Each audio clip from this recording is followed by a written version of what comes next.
for the Diocese of Charleston. We want to welcome you to a second season of Foundations of Faith in honor of the Year of Faith that's been set out by Pope Benedict XVI. So we're going to actually move into the actual ritual of the Mass. So we've talked about when we walk in, we make the sign of the cross and the baptismal font, and then we move in and prepare for Mass, and now we're going to start with the actual ritual. Most times the ritual starts with a procession. And the procession is something that started with a chime or a bell, or even sometimes the beginning of a hymn.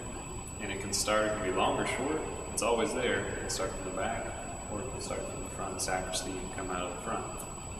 Now this is something that's also very symbolic as part of the ritual.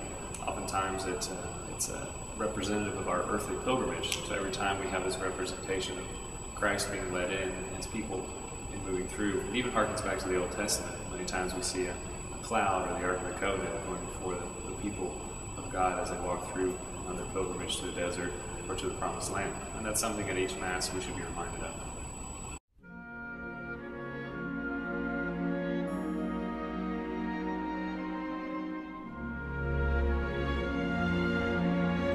Now at the front of every procession, we have the crucifix. And the crucifix is brought in by someone who's known as the crucifer.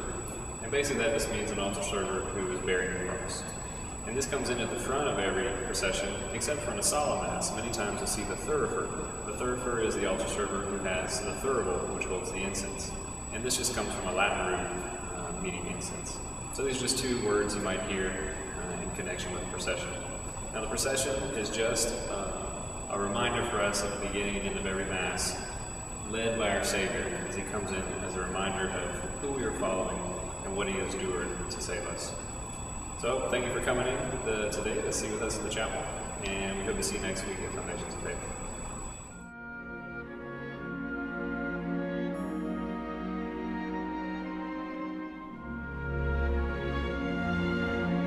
Mm-hmm.